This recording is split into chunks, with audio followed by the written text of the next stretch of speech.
નમસ્તે મિત્રો, રાધે રાધે, જય શ્રી કૃષ્ણ મિત્રો.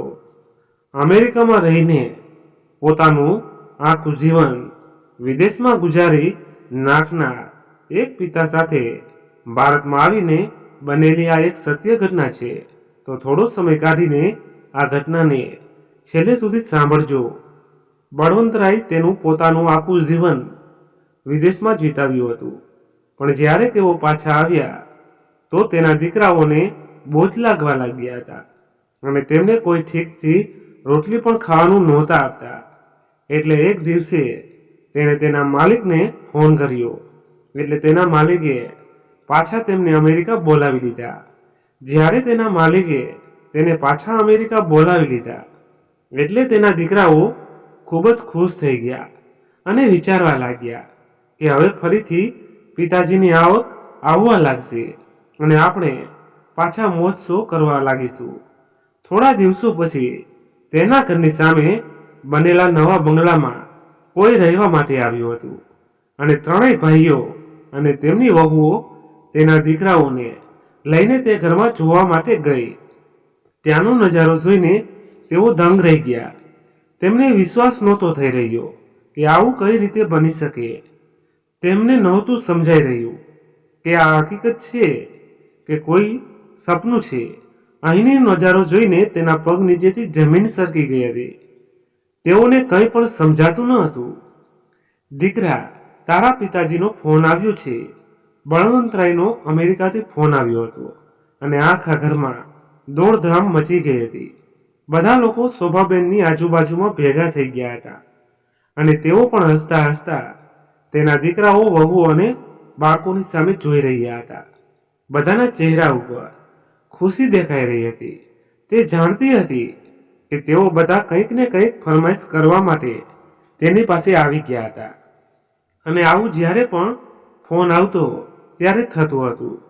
જ્યારે તેઓ અમેરિકાથી ફોન કરતા એટલે તેમની ફરમાઈશોની લાંબી લિસ્ટ તેમને પકડાવી દેતા હતા.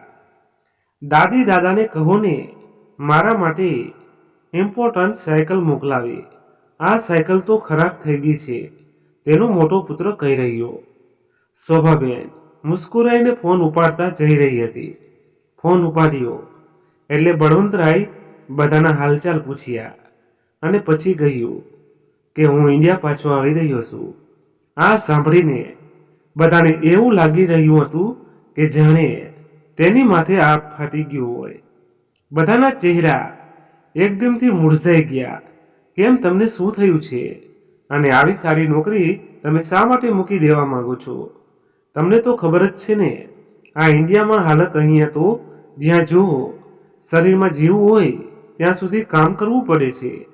તેનો મોટો દીકરો ગભરાઈને કહી રહ્યો હતો. તેના દીકરાની આ વાત સાંભળીને થોડી વાર ખામોશ થઈ ગયા. બસ, હવે મારાથી વિદેશમાં નથી રહેવાતું. મારે અમેરિકા આવ્યાની 25 વર્ષ વીતી ગયા છે. હવે હું પાછો મારા દીકરાઓની વચ્ચે આવવા માંગુ છું અને તમે લોકો પણ મને ખૂબ જ યાદ કરતા હશો. બસ એ માટે હવે હું પાછો આવી રહ્યો છું અને બાકી રહેલું જીવન મારા દીકરાઓ અને પુત્રોની વચ્ચે વિતાવવા માંગુ છું. બળવંતરાય ખૂબ જ પ્રેમથી કહી રહ્યા હતા, પણ તેના શબ્દો બધાને સાપની જેમ ડંખી રહ્યા હતા. થોડી વાર પહેલા જે બધા ભેગા થઈ ગયા હતા તેઓ બધા હવે ધીમે ધીમે વિખાવા લાગ્યા હતા અને શોભાબેન ફોન પકડીને એકલા રહી ગયા. તેણે એક જ ખૂબ જ ઊંડો શ્વાસ લીધો અને બળવંતરાયના હાલચાલ પૂછવા લાગ્યા. થોડી વાર વાત કર્યા પછી બળવંતરાય તેના ઇન્ડિયા આવવાની તારીખ ચડાવીને ફોન મૂકી દીધો. શોભાબેન ફોન હાથમાં લઈને ખામોશ થઈને બેસાડા રહ્યા. દીકરાઓના બદલાતા ચહેરાઓ તેની નજરથી છુપાઈને ના રહ્યા. તેઓને એ દિવસ યાદ આવી રહ્યો હતો જ્યારે તેમના પતિ આજથી 25 વર્ષ પહેલા નોકરીની તલાશમાં આમ તેમ ભટકતા રહેતા હતા. 25 વર્ષની ઉંમરમાં જ 3 દીકરાઓ, ઘરડા મા બાપનો બોજ, આ બધું જ તેની દિવસ રાતની પરેશાનીનું કારણ હતું. ઇન્ડિયામાં તેને આવો કોઈ પણ કામ ધંધો ના મળ્યો કે જેનાથી તેઓ તેના કુટુંબનું ભરણ પોષણ કરી શકે અને અંતે થાકી હારીને તેઓએ અમેરિકા જવાનો નિર્ણય કરી લીધો. અમેરિકામાં તેને સારી એવી નોકરી મળી ગઈ હતી અને તેઓ ત્યાં ગયા પછી ફરીવાર તેને ઇન્ડિયા આવવાનું ક્યારેય નસીબ ના થયું. તેઓ અમેરિકા જઈને દિવસ રાત એક કરીને મહેનત કરવા લાગ્યા હતા અને શોભાબેને પણ મનથી તેના મા બાપની સેવા કરી હતી અને તેના બાળકોને પણ ભણાવ્યા ગણાવ્યા હતા. બળવંતરાય દર મહિને ઘણા બધા રૂપિયા ઇન્ડિયા મોકલતા હતા. થોડા સમય સુધી તો તેના સાસુ સસરા જીવતા હતા. પછી ઉંમરના કારણે તેઓનું પણ અવસાન થઈ ગયું. શોભાબેને તેના ત્રણેય બાળકોને ખૂબ જ સારું શિક્ષણ આપ્યું હતું અને તેઓ સારી નોકરીઓ પણ લાગી ગયા હતા. જ્યારે તેઓ મોટા થઈ ગયા અને તેના લગ્નનો સમય આવ્યો ત્યારે પણ બળવંતરાય ઇન્ડિયા ના આવી શક્યા અને તેની જગ્યાએ તેમણે તેમના દીકરાઓ માટે ખૂબ જ વધારે રૂપિયા મોકલી આપ્યા. જો તેઓ ઇન્ડિયા આવે તો તેમને નોકરી છૂટી જવાનો ડર હતો. તેમણે મોકલાવેલા રૂપિયામાંથી શોભાબેને ઘણું બધું સોનું પણ તેમની વહુને આપ્યું હતું અને ખૂબ જ હાઈફાઈ રીતે તેમના લગ્ન કર્યા હતા અને ત્રણેય વહુઓ લગ્ન કરીને ઘરે આવી ગઈ હતી. ત્રણેય દીકરાઓના ઘરે થોડા થોડા સમયના અંતરે બાળકો પણ થઈ ગયા હતા. બળવંતરાય જ્યારે પણ ઇન્ડિયા આવવાની કોશિશ કરતા હતા ત્યારે કોઈના કોઈ રૂકાવટ તેના રસ્તામાં આવી જતી હતી. તેમનું પણ મન તેના દીકરાઓ અને પોત્રોને મળવા માટે ખૂબ જ બેચેન થઈ રહ્યું હતું. હવે તો તેમની ઉંમર પણ 50 વર્ષની થઈ ગઈ હતી અને તેનું મન પણ હવે અમેરિકાથી ભરાઈ ગયું હતું.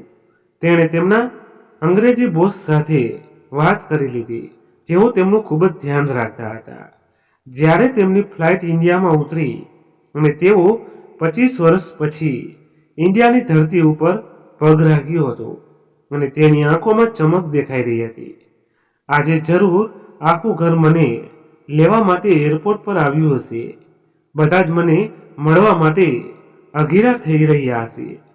બળવંતરાય પોતાનો સામાન લઈને એરપોર્ટની બહાર નીકળ્યા.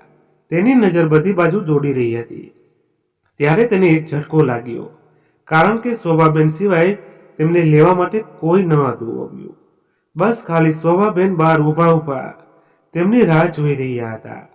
25 વર્ષ પહેલાની શોભા અને આજની શોભામાં જમીન આસમાનનો ફરક દેખાઈ રહ્યો હતો. બદલી તો બળવંતરાય પણ ગયા હતા. બંને જુવાનીમાંથી હવે ગઠપણમાં આવી ગયા હતા. શોભાબેન તેમના પગે લાગ્યા અને પૂછ્યું, કેમ છો તમે? બળવંતરાય જોશમાં આવીને પૂછ્યું, બીજા બધા કેમ નથી આવ્યા? મયુર, મિલન અને દિવ્યેશ, તેઓ બધા મને મળવા માટે બેચેન હશે. આ સાંભળીને શોભાબેન એકદમ ચૂપ થઈ ગયા અને પછી તેમણે કહ્યું કે ત્રણેય દીકરાઓ આજે નોકરી ઉપરથી રજા લઈ શકે એમ ન હતા. તેમને કોઈ જરૂરી કામ હતું અને બાળકો સ્કૂલે ગયા છે અને અમે વિચાર્યું કે બધાની પહેલા હું તમને જોઈશ. મેં આટલા વર્ષથી તમને જોયા નથી અને હું તમારી ખૂબ જ રાહ જોઈ રહી હતી. અને પછી શોભાબેને મુસ્કરાવા લાગ્યા. શોભાબેન જવા માટે રિક્ષા ઊભી રખાવી એટલે બળવંતરાયને આશ્ચર્ય થયું અને કહ્યું કે તું ગાડી લઈને કેમ નથી આવી? ઘરમાં 3 ગાડીઓ છે. એટલે શોભાબેને કહ્યું કે ત્રણેય ગાડીઓ દીકરાઓ પાસે છે અને એમ પણ મારે ક્યાં ક્યાં જવાનું હોય છે. હું મારી પાસે ગાડી રાખું અને અહીંયાથી આપણું ઘર પણ નજીકમાં જ છે. આપણે હમણાં પહોંચી જઈશું. તેઓ ગમે એ રીતે વાત ટાળવા માંગતા હતા. એટલે આ સાંભળીને બળવંતરાય ચૂપ થઈ ગયા. થોડી વારમાં જ તેઓ ઘરે પહોંચી ગયા હતા. અહીંયા તો બળવંતરાય જે પણ વિચાર્યું હતું એનાથી બધું જ ઉલટું થઈ રહ્યું હતું. તેના સ્વાગત માટેની કોઈ ખાસ તૈયારી નહોતી થઈ અને ના તો કોઈના ચહેરા ઉપર ઉત્સાહ દેખાઈ રહ્યો હતો અને ના તો ક્યાંય રોનક હતી. બધા પોતપોતાના કામ ઉપર ગયા હતા. આટલી બધી ખામોશી કેમ છે? બળવંતરાયને બધું અજીબ અજીબ લાગી રહ્યું હતું.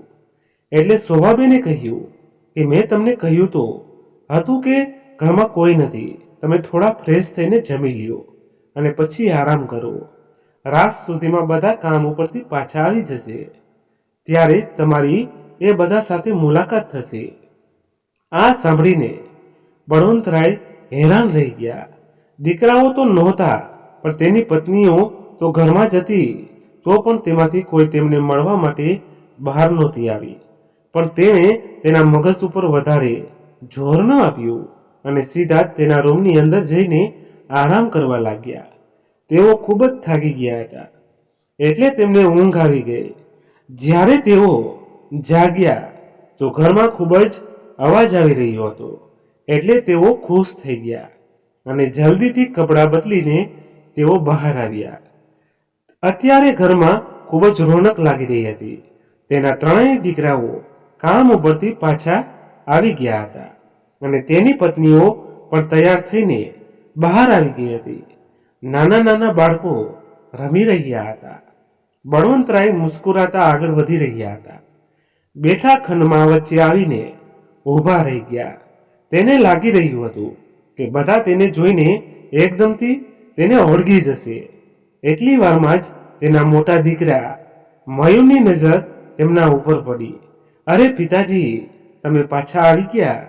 મેં કેટલી તમને ના પાડી હતી પાછા આવવાની, પણ તમે તો તમારું જ ધાર્યું કરું છો. ચાલો, હવે તમે આવી જ ગયા છો તો હું હવે શું કહી શકું? ખુરશી ઉપર બેઠો બેઠો જ તેના અંદાજમાં કહી રહ્યો હતો.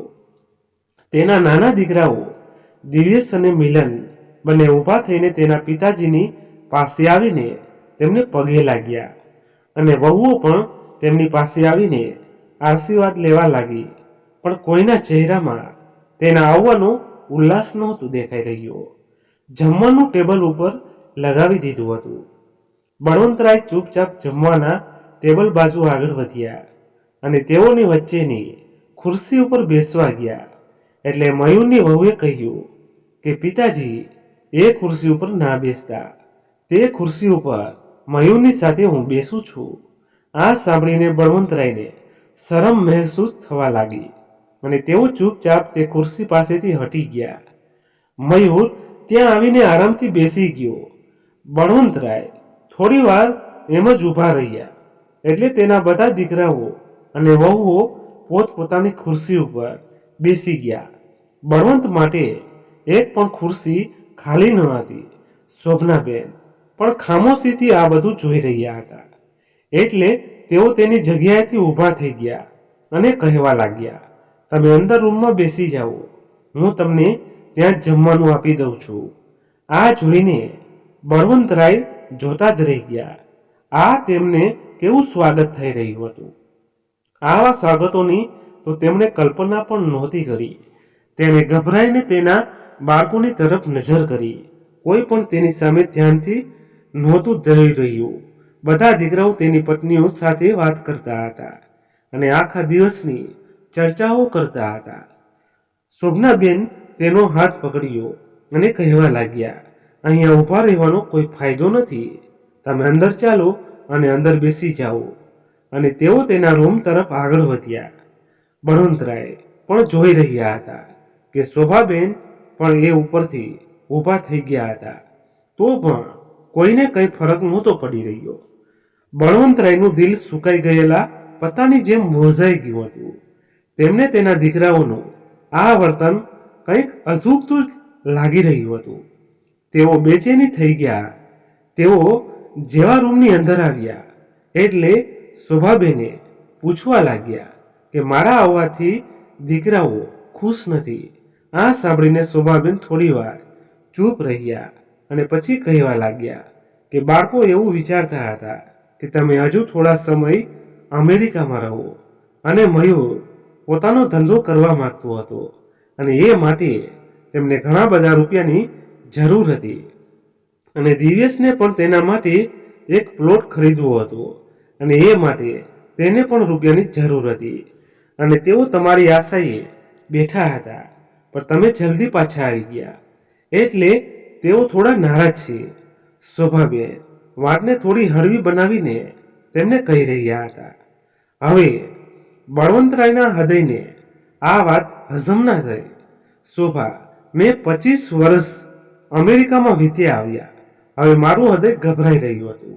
હું હવે તમારા બધાની સાથે બાકીની જિંદગી વિતાવવા માંગતો હતો. મારે હવે એકલું નહોતું રહેવું. અને તેઓ વાત કરતા કરતા નાના બાળકની જેમ ધ્રુસકે ધ્રુસકે રડવા લાગ્યા. આ જોઈને શોભાબેનની આંખોમાં પણ આંસુ આવી ગયા અને તેઓ પણ રડવા લાગ્યા. થોડી વાર રહીને બળવંતરાયનું હૃદય થોડું હળવું થયું એટલે શોભાબેને કહ્યું, હું તમારા માટે જમવાનું લઈ આવ્યું છું. તમે સવારે પણ કંઈ નહોતું ખાધું. અને તે તેના રૂમમાંથી બહાર આવી અને તેણે જોયું તો ડાઇનિંગ ટેબલ આખું ખાલું પડ્યું હતું. બધા લોકો જમીને ઊભા થઈ ગયા હતા. ખાલી તેની મોટી વહુ વાસણ ભેગા કરી રહી હતી. એટલે શોભાબેને કહ્યું કે બેટા, તમારા પિતાજી માટે જમવાનું કાઢી આપો. આ સાંભળીને તેની વહુ તેની સામે જોવા લાગી અને પછી તેણે કહ્યું કે જમવાનું તો વધ્યું જ નથી. બધી રોટલી અને શાક પૂરું થઈ ગયું છે અને દાળ ભાત તો આજે બાળકોએ જ બધા પૂરા કરી દીધા. માજી, તમે એક કામ કરો, અહીં બાજુમાં જ એક હોટલ છે. તમે તેમના માટે થોડું જમવાનું બહારથી મંગાવી લ્યો. અને પછી તે આટલું કહેતા કહેતા વાસણ ભેગા કરીને રસોડામાં જતી રહી. આ જોઈને શોભાબેન હેરાની રહી ગયા હતા. જો તેઓ રૂમની અંદર જઈને બળવંતરાયને આ બધું કહે તો તેમને ખૂબ જ ખોટું લાગે. તેણે વિચાર્યું કે હું નાના દીકરા દિવેશને કહું કે તેના પિતાજી માટે બહારથી જમવાનું મંગાવી આપે. તેને તો તેના ફોનમાંથી જમવાનું મંગાવતા પણ આવડે છે. તેઓ ધીમે ધીમે દિવેશના રૂમની પાસે ગયા અને તેણે દરવાજો ખોલવા માટે હાથ ઊંચો કર્યો. ત્યાં જ તેને દિવેશનો અવાજ સંભળાયો. તે તેની પત્નીને કહી રહ્યો હતો કે યાર, હવે હું આમાં શું કરી શકું? હવે પિતાજી પાછા આવી ગયા છે તો આપણી મજબૂરી છે. હવે આ બધું સહન કરી લ્યો. હું તો ખુદ તેની આવી હરકતથી તંગ આવી ગયો છું. આપણે આટલા વર્ષો સુધી તેના વગર આ જિંદગી વિતાવી છે. હવે તો તેઓ મને આપણા કુટુંબની સાથે બેસેલા જોઈને એક અજાણ્યા વ્યક્તિ જેવું લાગી રહ્યું છે. મેં તેમને કહ્યું પણ હતું કે મારે પ્લોટ લેવો છે, પણ ખબર નહીં હવે તો તેમને એ વાત યાદ હશે કે નહીં. તેઓ તો આટલા વર્ષો વિદેશમાં રહીને મોજ શોખ કરીને પાછા આવી ગયા છે. દીકરાઓ માટે તો તેઓ ક્યારેય કંઈ વિચારતા જ નથી. દિવ્યેશ તેના રૂમની અંદર તેની પત્નીને કહી રહ્યો હતો. આ સાંભળીને શોભાબેન ધ્રુજી ગયા. અહીંયા તો બધા તેની અને બળવંતરાયની વિરુદ્ધમાં હતા. હવે તેઓ શું કરી શકવાના હતા? એટલે તેઓ ચૂપચાપ તેના રૂમની અંદર જતા રહ્યા. બળવંતરાય જમવાની રાહ જોઈ રહ્યા હતા. તેણે શોભાને ખાલી હાથે આવતા જોઈને ચોંકી ગયા. શોભાબેન તેની પાસે આવીને કહેવા લાગ્યા કે હું તમારી પાસે આવીને બેસી ગઈ હતી. એટલી વારમાં જ જમવાનું બધું પૂરું થઈ ગયું. દીકરાઓને ખૂબ જ ભૂખ લાગી હતી એટલે તેઓએ બધું જમી લીધું. હવે તમે એક કામ કરો, નજીકમાં જ એક હોટલ છે, ત્યાંથી તમારા માટે અને મારા માટે જમવાનું લઈ આવો, તે નિરાશ ચહેરે કહી રહી હતી. આ સાંભળીને બળવંતરાય પણ તેની સામે જોતા રહી ગયા. તેઓ ખામોશીથી ઊભા થયા અને રૂપિયા લઈને ઘરની બહાર નીકળી ગયા. શેરીઓની તો તેને કંઈ ખબર નહોતી રહી. થોડા આગળ ગયા એટલે તેમને હોટલ મળી ગઈ. ત્યાં ખાવાના નામ ઉપર પતલી દાળ અને મોટી મોટી રોટલીઓ મળી ગઈ જે તેઓ ઘરે લઈને આવી ગયા. રોટલી તો ના બળવંતરાયથી ખવાણી અને ના તો શોભાબેનથી ખવાણી. ખૂબ જ મુશ્કેલીથી તેઓ બંનેને થોડું ખવાડું અને પછી બંને જણા સૂઈ ગયા. આવી રીતે જ દિવસો ગુજરવા લાગ્યા. ઘરમાં કોઈને બળવંતરાયના પાછા આવવાની ખુશી નહોતી થઈ રહી. હવે આ વાતનો બળવંતરાયને પણ સારી રીતે અહેસાસ થઈ ગયો હતો. તેમણે ઘણું મન થઈ રહ્યું હતું કે તેઓ બધાની સાથે વાત કરે અને તેમને કહે કે તેમણે 25 વર્ષ સુધી તેમના બધાથી દૂર રહી અને સખત મહેનત કરી અને તેમને રૂપિયા મોકલતા રહ્યા અને આખરે પણ તેઓ તેમનું અહેસાન કેમ નથી માની રહ્યા. શોભાબેનની હેસિયત પણ ઘરમાં ખૂબ જ સાધારણ હતી. તેમની વધારે કોઈ ઇજ્જત નહોતું કરતું. વહુને મન હોય તો તેમને ખાવાનું આપતા હતા, નહીતર તેઓ બંને ભૂખ્યા સૂઈ જતા હતા. એક દિવસ તેઓ બેઠક ખંડમાં બેસીને સમાચાર જોઈ રહ્યા હતા. મયુર તેનાથી થોડો દૂર લેપટોપ ઉપર તેનું કામ કરી રહ્યો હતો. જ્યારે મિલન અંદર આવ્યો એટલે તેના ભાઈને કહેવા લાગ્યો, અરે મયુરભાઈ, તમે સામેવાળાનું ઘર જોયું? કેટલું સુંદર બની રહ્યું છે.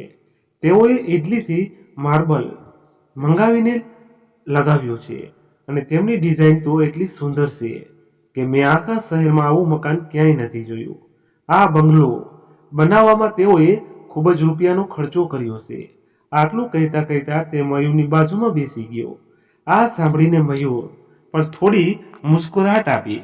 હા ભાઈ, મારું પણ ખૂબ જ મન હતું કે આપણું ઘર પણ આવું શાનદાર બને, પણ ખબર નહીં આપણા પિતાજીને શું થઈ ગયું કે તેઓ પાછા ઇન્ડિયા આવી ગયા. તેમણે એ ના વિચાર્યું કે હજુ તો થોડા વર્ષ ત્યાં રહીને કામ કરીને હજુ થોડા વધારે રૂપિયા આપણને મોકલી આપવા તો આપણે પણ રહેવા માટે સારું મોટું મકાન બનાવી લે અને બધા એક સાથે સુખેથી ભેગા રહે.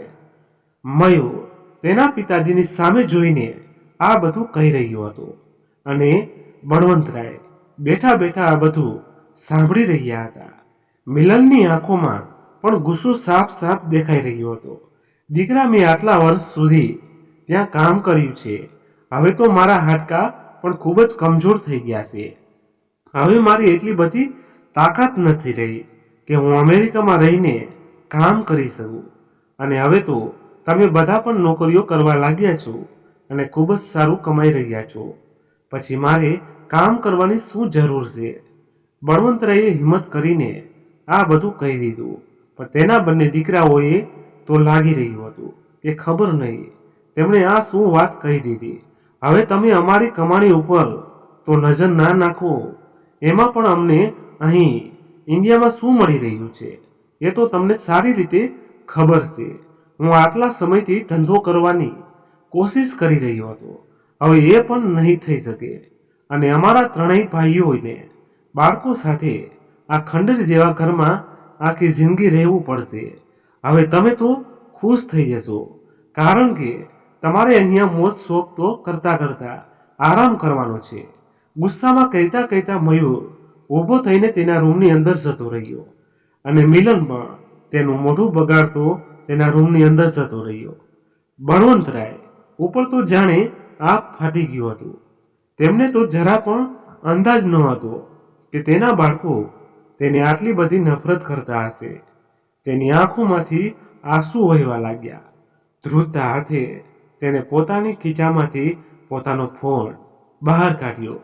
વહાલા મિત્રો, આગળ શું બન્યું એ ઘટનાની વાત કરીએ તેના પહેલાં જો આપ ચેનલ પર નવા દર્શક હોય ને તો નીચે આપેલું સબસ્ક્રાઈબનું બટન દબાવીને ચેનલને અત્યારે જ સબસ્ક્રાઈબ કરી લેજો, જેથી દરેક નવા એપિસોડની માહિતી આપને સમયસર મળતી રહે. અને જે પણ મિત્રો એ સબસ્ક્રાઈબ કરેલું છે તેને વિનંતી કે બાજુમાં બેલ નોટિફિકેશન પણ જરૂરથી ઓન કરી દેવું. તેને આજે એક નિર્ણય કરી લીધો હતો. થોડી વારમાં જ તેણે તેના અંગ્રેજી બોસને ફોન લગાવ્યો, જેની સાથે તેઓ 25 વર્ષથી કામ કરી રહ્યા હતા. તેને યાદ હતું કે તેના બોસે તેને ઇન્ડિયામાં પાછા જવા માટે કેટલી ના પાડી હતી. તેણે તેની ભાષામાં કહ્યું પણ હતું, જ્યારે દીકરાઓને બાપની કમાણી સાથે લગાવ થઈ જાય છે ત્યારે તેને તેના બાપ કોઈ કામનું નથી લાગતો. પણ ત્યારે બળવંતરાય નામાં તેનું માથું હલાવીને કહ્યું હતું કે તેમના દીકરાઓ આવા નથી. પણ આજે તે ખુદ શરમ અનુભવી રહ્યા હતા. બળવંતરાય તેના બોસને રિક્વેસ્ટ કરી રહ્યા હતા કે તેઓ ફરીવાર અમેરિકા આવીને તેમની પાસે કામ કરવા માંગે છે. અંગ્રેજ આ સાંભળીને જોર જોરથી હસવા લાગ્યા અને કહેવા લાગ્યા, કેમ બાળકોએ 2 સમયની રોટલી ખાવા માટે પણ ના પાડી દીધી ને? આ સાંભળીને બળવંતરાય ચૂપ જ રહી ગયા. તેઓ કંઈ બોલી શક્યા નહીં. તે માણસ ભલે અમેરિકાનો હતો પણ ખૂબ જ સારો હતો અને બળવંતરાયને તેની સાથે 25 વર્ષની સારી એવી મિત્રતા હતી. તેઓ પહેલેથી જ એક માણસની સાથે નોકરી કરી રહ્યા હતા. એટલે તેમને બંનેને સારું એવું બનતું હતું. એટલે તેણે બળવંતરાયની વાત માની લીધી અને આ ઉંમરમાં પણ તેને કામ ઉપર રાખવા માટે તૈયાર થઈ ગયા. ફોન મૂકીને બળવંતરાય ઊભા થયા અને પોતાના રૂમમાં જઈને બેગ પેક કરવા લાગ્યા. આ જોઈને શોભાબેન ચોંકી ગયા અને કહ્યું કે તમે ક્યાં જઈ રહ્યા છો? એટલે બળવંતરાય તેની સામે જોયું અને ઊભા થઈને તેનો હાથ પકડ્યો અને તેની પાસે બેસાડી દીધી. ઘણા સમય સુધી તેઓ તેની પત્ની સાથે વાત કરતા રહ્યા. શોભાબેનના ચહેરાનો રંગ ઉડી ગયો હતો. તેની આંખોમાંથી આંસુ સરી રહ્યા હતા. બળવંતરાયની વાત તેમને સમજાઈ ગઈ હતી. બળવંતરાય કહી રહ્યા હતા, મેં ફ્લાઇટની ટિકિટ બુક કરાવી લીધી છે અને હવે આજ સાંજ સુધીમાં હું આ ઘરમાં છું અને આજે સાંજે જ હું પાછો જતો રહીશ. બળવંતરાય આટલું કહ્યું એટલે શોભાબેનનું માથું નીચું પડી ગયું. તેઓ ખૂબ જ નારાજ થઈ ગયા. કેટલા વર્ષો પછી તેઓ તેમની પાસે પાછા આવ્યા હતા, પણ હવે તેઓ પાછા અમેરિકા જઈ રહ્યા છે, પણ તેઓ કંઈ પણ નહોતા કરી શકતા. સાંજ પડી એટલે બધા લોકો ઘરમાં ભેગા થઈ ગયા. એ સમયે બળવંતરાય અંદરથી પોતાનું બેગ લઈને બહાર નીકળ્યા એટલે તેમને જોઈને બધા હેરાન રહી ગયા. તેઓ ગંભીર અવાજમાં કહી રહ્યા હતા કે હું ફરીથી કેનેડા જઈ રહ્યો છું. હવે મને અંદાજો આવી ગયો છે કે આ ઘરમાં મારી કોઈ જગ્યા નથી. મારા બોસે મને ફરીવાર ફોન કરીને તેની પાસે બોલાવી લીધો છે. આ સાંભળીને જાણે બધા લોકોમાં ખુશીની લહેર દોડી ગઈ હોય એવું લાગી રહ્યું હતું. અને જે મયુર સવારમાં તેની સામે ઝઘડો કરીને ગયો હતો તે એકદમથી ઊભો થઈ ગયો અને તેના પિતાને ગળે વળગી ગયો અને કહેવા લાગ્યો કે પિતાજી, મને વિશ્વાસ નથી થઈ રહ્યો કે તમે પાછા અમેરિકા જઈ રહ્યા છો. આ તો ખૂબ જ ખુશીની વાત છે. તમે તો પહેલા ક્યારેય જણાવ્યું નહીં કે તમે પાછા અમેરિકા જવાના છો. જો તમે કહ્યું હોત તો અમે તમારા માટે ખૂબ જ મોટી પાર્ટી રાખત. બધા દીકરાઓ તેની પાસે આવી ગયા અને મીઠી મીઠી વાતો કરવા લાગ્યા. બળવંતરાય બસ મુસ્કુરાઈ રહ્યા હતા. આ પ્રેમની સચ્ચાઈ શું છે એ તો તે જાણી ગયા હતા. તેઓ બધાને મળ્યા અને ઘરની બહાર નીકળી ગયા. આ બધું જોઈને શોભાબેન હેરાન થઈ ગઈ હતી. તે તેના દીકરાઓએ કેવો રંગ બદલી લીધો છે. તેઓ બધા ખૂબ જ ખુશ દેખાઈ રહ્યા હતા. મયુર હવે ફરીથી તેના ધંધાની વાતો કરવા લાગ્યો. મિલન પણ કહી રહ્યો હતો કે જેવા પિતાજી હવે આ રૂપિયા મોકલશે એટલે સામેવાળું ઘર તેઓ ખરીદી લેશે અને બધા જ તેમાં રહેવા માટે જતા રહીશું. આ બધું સાંભળીને શોભાબેન ખામોશીથી પોતાના રૂમની અંદર જતા રહ્યા. આવી જ રીતે ખામોશીથી દિવસો પણ ગુજરવા લાગ્યા. હવે ઘરમાં ફરીવાર રાહ જોવાઈ રહી હતી કે બળવંતરાય ક્યારે અમેરિકાથી રૂપિયા મોકલે. પણ આ વખતે તેઓ બળવંતરાય ઘરે ફોન કરવાનું પણ બંધ કરી દીધું હતું અને કોઈનો ફોન ઉપાડતા પણ ન હતા. તેઓ ફોન કરતા હતા પણ રાતના 2-3 વાગે. આજુબાજુ જ્યારે શોભાબેનની સિવાય તેની સામે બીજું કોઈ વાત ન કરી શકે. તેના દીકરાઓ તેની માને પૂછતા પણ હતા કે માં, પિતાજી પાછા અમેરિકા ગયા છે તો તેમને પાછી નોકરી તો મળી ગઈ છે. ક્યાંક એવું ના બને કે તેઓ ફરીથી થોડા દિવસોમાં પાછા આવી જાય. મિલન તેને કહેતો કે મેં તો સામેવાળા લોકો સાથે વાત પણ કરી લીધી હતી કે અમે તમારો બંગલો ખરીદવા માંગીએ છીએ અને તેઓ માલિક પણ તૈયાર થઈ ગયો છે. તેઓ 10 કરોડમાં તેનો બંગલો વેચવા માટે તૈયાર છે. આ બધું સાંભળીને શોભાબેન કંઈ બોલતા નહોતા અને આવી રીતે જ 1 મહિનો જતો રહ્યો, બીજો મહિનો જતો રહ્યો અને ત્રીજો મહિનો પણ જતો રહ્યો. પણ આ વખતે બળવંતરાય 1 પણ રૂપિયો તેમના દીકરાને મોકલ્યો ન હતો. હવે તેના 3 દીકરાઓ ગુસ્સે થવા લાગ્યા હતા. અરે મિલન, પિતાજીને ફોન કરીને પૂછતો ખરો કે આખરે તેઓ ક્યાં રહી ગયા છે. મેં પોતાનો ધંધો શરૂ કરી દીધો છે અને મારા રૂપિયાની ખૂબ જ જરૂર છે. પિતાજી ત્યાં જઈને શું કરી રહ્યા છે તેમની આપણને કંઈ પણ ખબર નથી. ત્રણેય દીકરાઓનો ગુસ્સો શોભાબેન ઉપર પણ વધતો જતો હતો. આ વખતે તો શોભાબેને તેના હોઠ એવા સીવી લીધા હતા કે તેઓ કંઈ બોલ્યા જ નહીં. આમ ને આમ 6 મહિનાનો સમય વીતી ગયો. સામેનું મકાન પણ બનીને તૈયાર થઈ ગયું હતું. તે એક ખૂબ જ વિશાળ બંગલો હતો. મિલન ખૂબ જ લાચારી ભરી નજરે તે મકાનને જોતો રહેતો હતો. ત્રણેય ભાઈઓની એવી ઈચ્છા હતી કે તેઓ આ મકાન જલ્દી ખરીદી લે. નવું બનેલું ખૂબ જ સુંદર મકાન, તેના ફોર સેલનું લાગેલું બોર્ડ તેમને લલચાવી રહ્યું હતું. એક દિવસે મયુર જ્યારે ઉઠ્યો તો તે હેરાન રહી ગયો. મકાનનો દરવાજો ખુલ્લો હતો અને ફોર સેલનું બોર્ડ ત્યાંથી હટી ગયું હતું. લાગી રહ્યું છે આજે આ મકાન વહેંચાઈ ગયું છે. અને તેના મોઢામાંથી ઉદાસી ભર્યા અવાજમાં આ શબ્દો નીકળી ગયા. શોભાબેનની ત્રણેય વહુઓ અને બાળકો ભેગા થઈ ગયા હતા અને એકી નજરે તેઓ નવા મકાનની સામે જોઈ રહ્યા હતા. તેમને લાગી રહ્યું હતું કે નવું કોઈ રહેવા આવી ગયું છે, કારણ કે નવું ફર્નિચર ટ્રકમાંથી ઉતરી રહ્યું હતું અને બધો સામાન નોકરો ઘરની અંદર રાખી રહ્યા હતા. લાગે છે કોઈ અમીર આદમી છે જેણે આ મકાન ખરીદ્યું છે. સામાન પણ જુઓ તો ખરા, કેટલું ઇમ્પોર્ટેડ મંગાવેલો છે. મયુરની પત્ની લાલચભરી નજરોથી જોઈને કહી રહી હતી. ઘણીવાર સુધી તેમણે બધાને જોયું, પણ તેઓનો અંદાજ નહોતો આવી રહ્યો કે આ મકાન કોણે ખરીદેલું છે. એટલે પછી તેઓ નિરાશ થઈને પોતાના ઘરની અંદર આવી ગયા. સાંજ સુધી ઘરની અંદર ઉદાસીનો માહોલ છવાયેલો રહ્યો. મયુરની પત્ની રાતનું જમવાનું બનાવીને તૈયાર કરી રહી હતી. ત્યારે અચાનકથી દરવાજેથી કૈલાસ માસી અંદર આવ્યા. તેઓ તેમના પડોશી હતા એટલે નીલમે મોઢું બગાડ્યું. વાત છે કૈલાસ માસી, તમે આજે અત્યારે અમારા ઘરે તમારે શું જોતું છે? નીલમે પૂછ્યું. એટલે કૈલાસ માસી હસવા લાગી. અરે કંઈ નહીં, હવે મારે તમારી પાસે આવવાની ક્યાં જરૂર છે? હું તો શોભાને મળવા આવી હતી.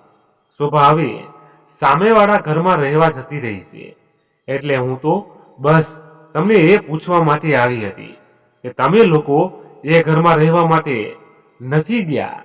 કૈલાસ માસીની વાત સાંભળીને નીલન એકદમ ચોંકી ગઈ અને કહેવા લાગી, માજી ક્યાં ગયા છે અને ક્યાં સામેવાળા ઘરમાં રહેવા જતા રહ્યા છે? તેણે આ પૂછ્યું. પછી તેને અંદાજો આવ્યો કે શોભાબેન સવારથી ઘરમાં ક્યાંય દેખાઈ નહોતા રહ્યા. શોભાબેન બધા માટે એટલા ફાલતુ હતા કે તેમનાથી કોઈને ફરક નહોતો પડી રહ્યો કે તેઓ ક્યાં ગયા છે અને તેઓ પોતાની રૂમની અંદરથી બહાર નીકળ્યા છે કે નહીં. પછી પાછું કૈલાસ માસીએ કહ્યું કે અરે, તમે તો તેમની વહુઓ છો, તમને આ બધી ખબર નથી. આજે સવારે જ શોભાબેને આ સામેનું ઘર ખરીદી લીધું છે અને તેના નામ ઉપર કરાવી લીધું છે. આટલું બધું સારું ફર્નિચર મંગાવીને ઘરની અંદર ગોઠવી પણ દીધું છે. બિલકુલ રાજાઓ જેવું તેમનું ઘર લાગી રહ્યું છે. આજે તેમણે આખા મોહલ્લાને કહી દીધું છે કે બધાને તેમના ઘરે સાંજે જમવાનું છે અને આખો મહોલ્લો આજે ખૂબ જ ખુશ છે. આજે આખો મોહલ્લાના લોકો સાંજે તેમના ઘરે જમવા જવાના છે. બળવંતભાઈ પાછા અમેરિકા ગયા છે, એટલે આ વખતે શોભાબેન પાસે ખૂબ જ રૂપિયા આવ્યા છે. તમને આ બાબતમાં કંઈ ખબર નથી. કૈલાસ માસી આ બધું ખુશીમાં કહી રહી હતી, પણ નીલમ ઉપર તો જાણે આંખ ફાટીને તૂટી પડ્યું હતું. તમે આ શું કહી રહ્યા છો? માસી પાછળ જ મયુર ઊભો હતો અને તેની આ બધી વાત સાંભળી રહ્યો હતો. ઘરમાંથી બધા જ કૈલાસ માસીની પાસે આવીને ઊભા રહી ગયા હતા. દિવ્યેશ દોડીને તેની માના રૂમની અંદર જઈને જોવા લાગ્યો. ત્યાં તેની માં શોભાબેન ન હતા. કૈલાસ માસી કહેવા લાગ્યા કે તમને બધાને તો આ વાતની કંઈ ખબર જ નથી. ભગવાન આવા દીકરાઓ કોઈને ન આપે. અને તેઓ મોઢું બગાડીને ઘરની અંદરથી બહાર નીકળી ગયા. દીકરાઓ બહાર ડોકું કાઢીને જોવા લાગ્યા હતા. સામેના મકાનની બહાર રસોડાના માણસો રસોઈ બનાવી રહ્યા હતા અને મહોલ્લાના લોકો ઘરની અંદર જઈ રહ્યા હતા. તેના દીકરાઓ હેરાન હતા કે તેની માએ આ ઘર ક્યારે ખરીદી લીધું તેઓને કાંઈ સમજાઈ ન રહ્યું હતું। બધા જલ્દીથી તૈયાર થઈ જાઓ, આખરે આખો મોહલ્લાએ ઘરની અંદર જઈ રહ્યો છે। તેઓ તો આપણી માં છે, એટલે આપણે પણ જલ્દી ત્યાં જવું જોઈએ અને હવેથી આપણે પણ ત્યાં જ રહીશું તેમની સાથે। માએ શાયદ આપણને સરપ્રાઈઝ આપવા માટે આ બધું કર્યું હશે। અચાનકથી મયુરે ખુશી ભરી અંદાજમાં કહ્યું, એટલે બધાની અંદર ખુશીની લહેર દોડી ગઈ। ફટાફટ બધા પોતપોતાની રૂમની અંદર ગયા અને જલ્દીથી તૈયાર થવામાં લાગ્યા। સાંજ સુધીમાં તો સામેનું ઘર એક દુલ્હનની રીતે સજાવી દેવામાં આવ્યું હતું। નોકરોની એક ફોજ હતી જે શોભાબેન માટે કામ કરી રહી હતી। મયુર, મિલન અને દિવ્યેશ ત્રણેય તેની પત્નીઓ અને બાળકો સાથે તૈયાર થઈ ગયા હતા। રસોઈની ખૂબ જ સારી ખુશ્બુ સામેના મકાનમાંથી આવી રહી હતી। આખો મહોલ્લો જાણે તે ઘરમાં જમા થઈ ગયો હતો। ચાલો ચાલો, હવે આપણે આ જૂના મકાનમાં નહીં રહેવાનું, મયુરે ખુશ થતા કહ્યું અને સામેના ઘરના દરવાજાની અંદર ગયા।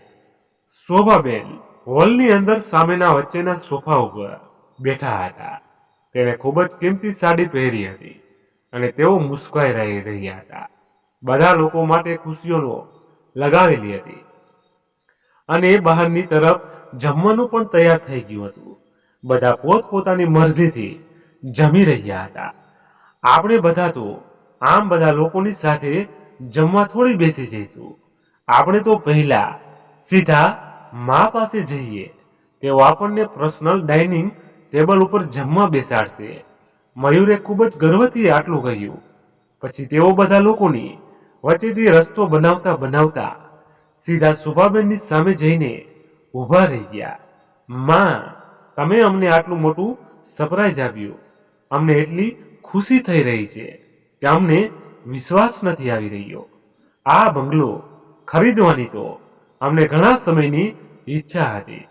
દીકરાઓ અત્યારે તેમની ગરજ દેખાડી રહ્યા હતા।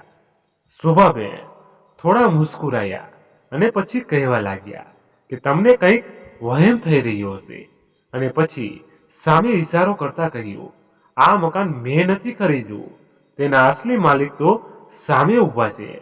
ત્રણેય દીકરાઓએ પાછળ ફરીને જોયું અને તેઓ સ્તનબંધ થઈ ગયા। સામેથી મોંઘા કપડાં પહેરીને બળવંતરાય આવી રહ્યા હતા। તેના ચહેરા ઉપર મુસ્કુરાટ હતી અને મોહલ્લાના બધા લોકો તેને ખૂબ જ સન્માન સાથે મળી રહ્યા હતા। બધા લોકો તેમની સાથે હાથ મિલાવવા માટે પડી પડાપડી કરી રહ્યા હતા। આખા મોહલ્લાના શાનદાર બંગલાના માલિક હતા। એ આ બધું જોઈને મયુરના મોઢામાંથી નીકળી ગયું કે પિતાજી પાછા ક્યારે આવી ગયા અને તેમણે આ મકાન ક્યારે ખરીદી લીધું। આ સાંભળીને શોભાબેને કહ્યું કે હવે એ બધું તો તમે તમારા પિતાજીને જ પૂછી લેવું। બળવંતરાય ધીમે ધીમે ચાલતા ચાલતા તેમની પાસે આવી ગયા। દિવ્યેશ અને મિલન તેના ગળે લાગી ગયા, કહેવા લાગ્યા, ધન્યવાદ પિતાજી, તમે અમેરિકા પાછા ગયા અને અમારા માટે કમાઈને આ મકાન ખરીદી લીધું। મને ખબર હતી કે તમે એક દિવસ આ જરૂર કરશો। તમે અમને ખૂબ જ પ્રેમ કરી રહ્યા છો, તમે અમારી દરેક ઈચ્છા પૂરી કરો છો અને આજે આ ઈચ્છા પણ અમારી પૂરી કરી દીધી। એટલે બળવંતરાયના ચહેરા ઉપર થોડી મુસ્કરાટ આવી અને કહેવા લાગ્યા, બિલકુલ નહીં, આ ઘર તો મેં શોભા અને મારા માટે ખરીદેલું છે। જેવી રીતે તમારા ઘરમાં મારા અને શોભા માટે કોઈ જગ્યા નહોતી અને અમારા માટે ખાવાનું પણ વધતું ન હતું, બિલકુલ એવી જ રીતે આ અમારા ઘરમાં તમારા માટે કોઈ જગ્યા નથી। આખા મોહલ્લાના બધા લોકો અહીંયા આવ્યા છે અને જમી રહ્યા છે। તમે લોકો પણ તેની સાથે જમી લેજો અને જમીને પછી તમારા ઘરના ઘરે પાછા જતા રહેજો। તેનાથી વધારે અહીંયા રોકાવાની તમારે કોઈ જરૂર નથી। બળવંતરાય આટલું કહીને તેઓ પાછળ ફરી ગયા। ત્રણેય દીકરાઓના માથે આગ ફાટી ગયું હતું। લોકો તેમને ધક્કો મારીને સાઈડમાં કરી રહ્યા હતા। બધા લોકો શોભનાબેનને મળવા માંગતા હતા। શોભાબેન પણ તેની જગ્યા ઉપરથી ઊભા થઈને બધા લોકોને મળી રહ્યા હતા। અને લોકો જમીને વિદાય લઈ રહ્યા હતા.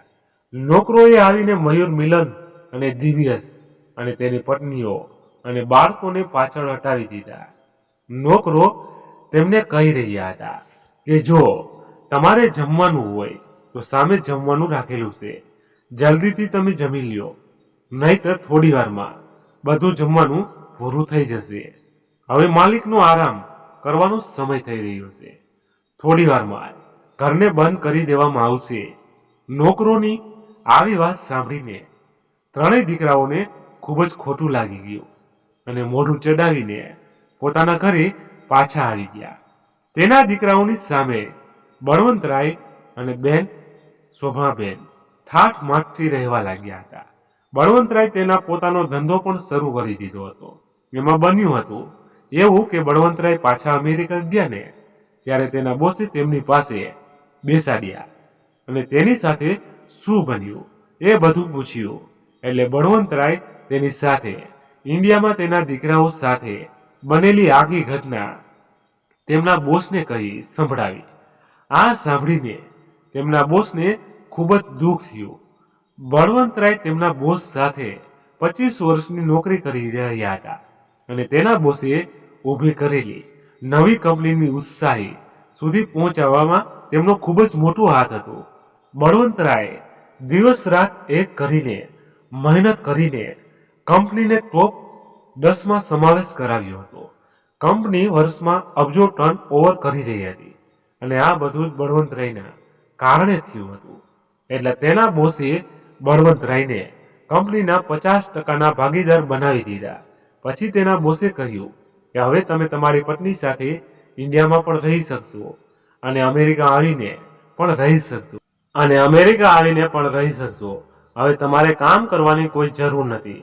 તમારે બસ આરામથી ઘરે બેસીને કંપનીને સંભાળી રહેવાની છે. તમારે ખાલી તમારો હિસ્સો લેવાનો છે અને બાકી રહેલી જિંદગી આરામથી તમારી પત્ની સાથે વિતાવવાની છે. એટલે તેઓ હંમેશા ઇન્ડિયા પાછા આવી ગયા હતા. તેની પત્ની શોભા સાથે નવા બંગલામાં ખુશી ખુશી રહેવા લાગ્યા હતા.